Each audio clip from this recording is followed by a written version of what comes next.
kaon dili maboring inyong quarantine. Mag-jogging ta. So ganihang buntag, nagampo ta. Karon ga-jogging ta. Saktos pa huway to kaganang udto. Karong gabi magampo na punta pero natin kambing. Di ka mahadlok sa umo ito gabi. Yawa na. Nasig mo tuhon di karong gabi. Gabi nindot kay to gabi. Yahay ra kayo. So karon di na ta malangan. Mudagan na ta kay buhin ko. Kapoy na. Okay. So muna tag-jogging guys. Yan po ito pagkaon ako. Ang basyon. So ta, welcome sa among gamay na classroom. Okay. So karon guys, ana tag-ligo, ana tag-jogging, iniha. Yan, kaon na pud ko kay sayo nabot ang operasyon na may kinusugtan. Salamat kayo sa gobyerno sa naga sigil na. So karon sa dili pa dito magampo guys. Kuha sa temperature kay nay naa dito.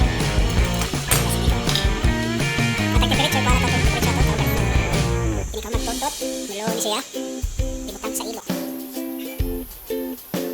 Muna guys, ibutang sa ilo. So ganiha rin guys, ina mga pala pamatilin na ga-edit ang video para ma-post na nato ni sa bunso ng atong vlog ba. Guys, magtutot na niya eh. Gumawa ni guys ha, mino na rin. Actually, ngit-ngit guys. Sa gawas, ikaw tamo, kasi gatag-suga.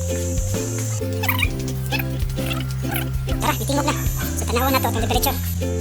35.1, tanawa guys. Balik sa ano. 35.1. So maayong gabi guys. So karon sa dili pa ta matulog, allow me to share sa akong experience din karon nga nag-quarantine ta for 14 days. So pasensyahin akong background. Nara ko sa classroom mawra ni. Una may makita ra inyo ka na ko pakita. So mo to guys, gani ha. Pagunta gisugdan na to atong adlaw sa pag-ampo. Yung kung managkuri-kuri ka gamay diri sa atong table, nag-exchange sa mga gamit, nangidaanan. Nangilhi po ta gamay para limpyo ba. Nya, ang nakanindot diri guys. Maayo kaayong accommodation namo diri. Ningon kag classroom, among mga classroom mga nindot, dili mga hugaw. Tubig na ay tubig. Pagkaon, dunay pagkaon. Nya, tul sa usa ka adlaw, kaniha lang nay tulo ka higayon nga mani sila para sa pagpangutana sa imong temperature nya. Kumusta gid sila nimo? Kumusta ka sir? Okay ra ka?